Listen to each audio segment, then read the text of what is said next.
boosting their confidence. As Paul George put it, coach has no shame in calling you out. If you don't know what you're doing, you're going to get embarrassed.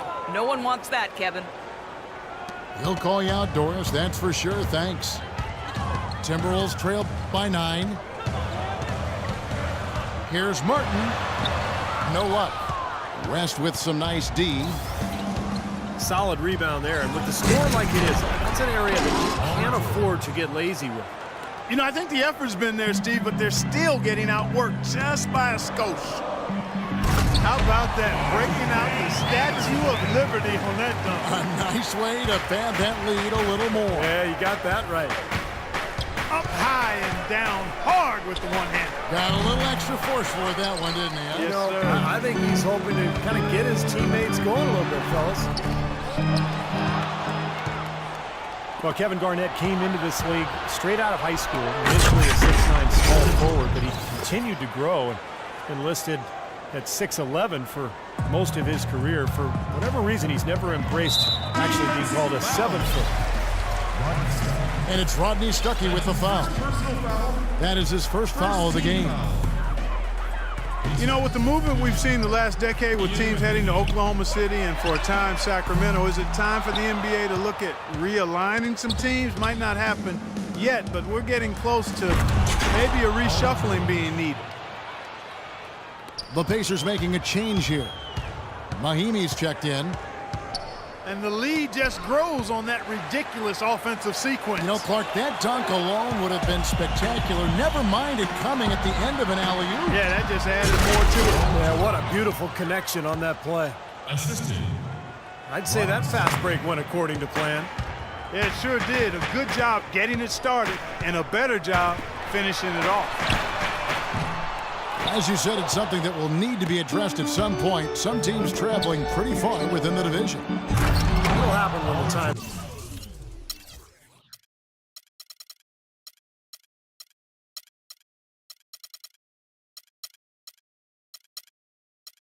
is right. I mean, there could be more teams shifting around, or maybe expansion comes and you'll see a realignment. But, you know, I think that change is probably going to happen relatively soon. Let's check out the standings in the Western Conference and see how the playoff race is shaping up. We'll take a look at the Warriors and, of course, the Minnesota Timberwolves, tied right now.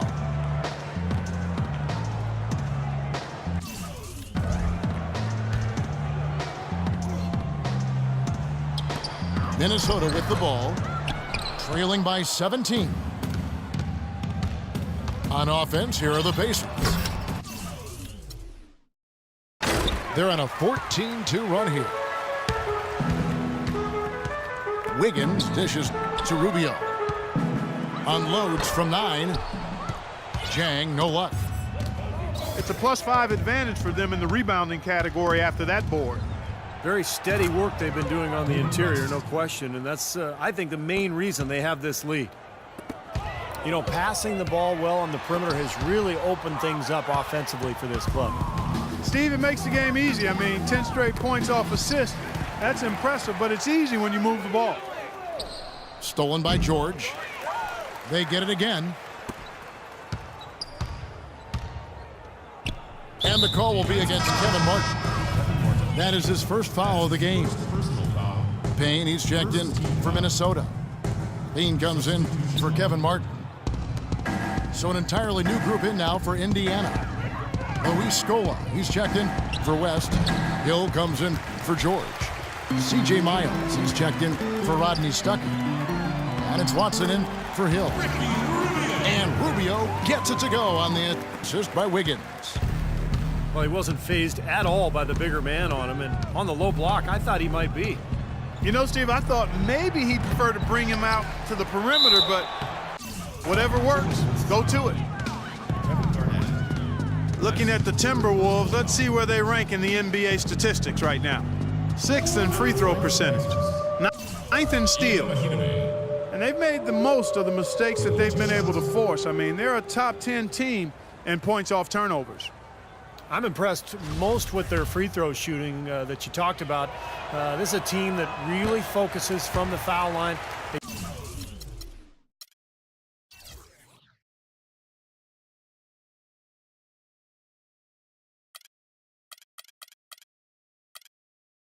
shoot the ball well from there, and as a result, they're constantly looking to attack to try to get those free points at the free throw line. That's off as well, so he misses both. Timberwolves trail by 17. An emphatic alley-oop jam. Really hard to decide, guys, which was better, the pass, the catch, or the slam. Clark, there's no wrong answer to that one, my friend. Sensational alley-oop all the way around. Agreed. All of the above. For Indiana, they have had a disappointing game so far from the line. Only 3 free throws made. Well, they're doing okay as the season goes on. They're shooting about 76%. Man, that was unreal. Mark it up. Forget about going for the long-range bomb to cut into that lead. Just take it to the hoop, my friend. Take it to the hoop. And how, Clark. Brilliant throwdown. Yeah, just exerting his authority out there. We've got a 9-second difference between the shot clock and the game clock. They get the rebound. Here's Scola. So the whistle blows on the shot and 2 free throws for the contact right there. He's 0 of 2 at the line in this one. That free throw, no good. The Pacers making a change here. And he can't hit the second. Timberwolves trail by 13. Here's Levine. And there's another one for the Timberwolves. Now Scola. He hasn't scored yet. That, I'm sure, will change. Miles the pass to Scola. Nobody near George.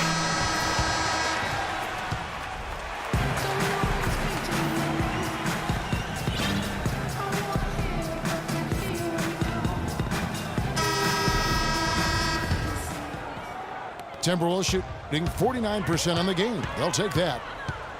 And so in the game for the Pacers. Paul George is the 3 with David West at the 4. Hill is up there with Rodney Stuckey. And it's Hibbert in at the 5. Pacers leading by 8. It's Hill on the wing. Covered by Rubio. And Ricky Rubio.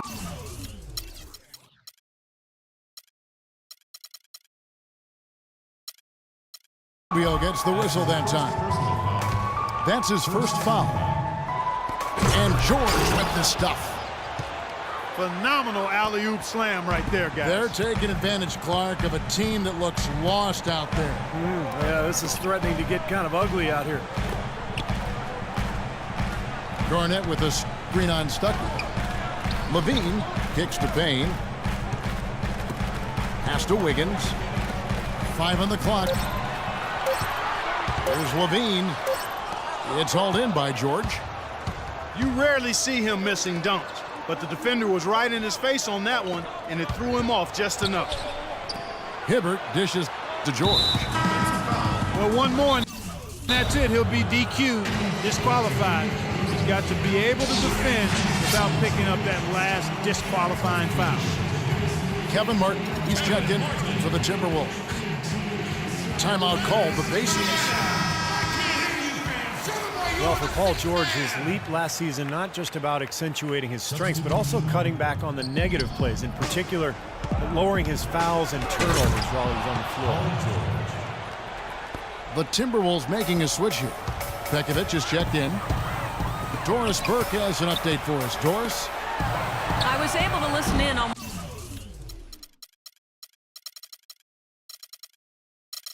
what Frank Vogel had to say to his team. He told the players, let's put our foot on them and keep them down.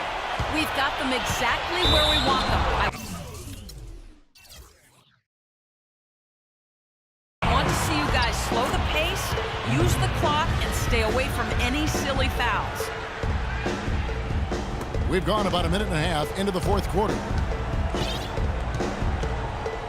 And for Paul George, looking to cut down on his turnovers, some of that was not forcing the pass when it wasn't there. Yeah, and that's the one thing that he really has to tighten up on. He had this terrible habit of throwing this one-handed bowling bounce pass that never found its target. So, PG, if you're listening, get rid of that bounce. Watch out! Now that's finishing your work right there. Powerful two-hand jam. You're right. Yeah, if he's got a few more of those in him, this lead will really start shrinking. No good there off the double clutch. I tell you what, that's too good a look to pass up there. Even though it didn't go, that's one you got to take. Gotta like the way he took it strong there, attacking the rack. And the defense fouling him there to prevent the dunk. And guys, what do you think about the offensive approach we've seen so far for Indiana? How about all the points they're getting off turnovers? They've been firing on all cylinders in the transition game, too. I mean, they've really run the break well. And it's Hill penetrating. In the corner, George with it. Hill kicks to Hibbert. 6 on the shot clock. From deep, George. Good, the assist goes to Hill. Hill's got 4 assists in the game. There's the pass to Levine. And he can't answer back. The three-pointer offline. Pulls up on the wing.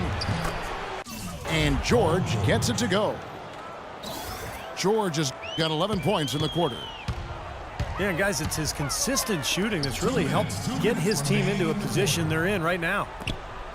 Pekovic passes to Levine. Martin from outside. And the shot is good.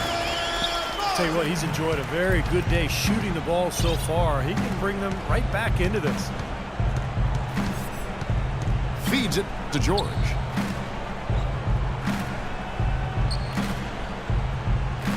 And the call will be against Kevin Martin. That'll be his second foul of the game. And Indiana making a change here. Miles is checked in. And George, here we go. And down it goes, jamming that one home. And with that basket, you'd have to think this lead is safe. Well, if not 100% safe, certainly 95%. It's stolen by Hill. For the finish. The fast break ends at the rim with a jam. Well, this is going to end in a lopsided victory, obviously. I love the tenacity and aggressiveness and the ability to close.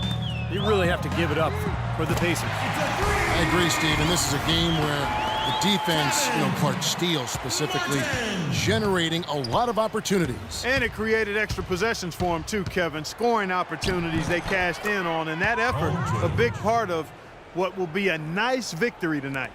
And this will push their record to 39 wins in a good effort tonight. Well, you look back at this one, and what an amazing performance this has been for Paul George. Every time he shot it seemed like it was just going to drop in, and nobody was surprised. Fires from the wing. That's good. George has got 40 points. You know, he's showing some kind of a killer instinct this quarter, trying to stretch this lead out. Pekovic. And it's Miles with the rebound. And George. Oh! Are you kidding me? That was a power punch right there. Great. C.J. Miles. Just look at how quickly their lead has grown over the course of the last few possessions. Boy, they've really saved their best for last, haven't they? They grabbed their own miss. All game long, guys, he's been getting it done, really doing a nice job rebounding. Yeah, I couldn't agree with you more. I mean, they've had a major advantage on the glass, dominating that stack.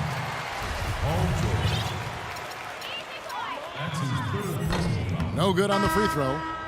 So an entirely new group in now for Indiana. Nikola Pekovic.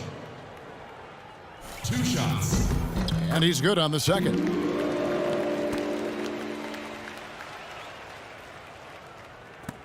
"19 seconds left in the fourth quarter. And Indiana can just let the clock run down here. No good. Pekovic with it. Well-timed pass, and he goes straight to the bucket for the layup.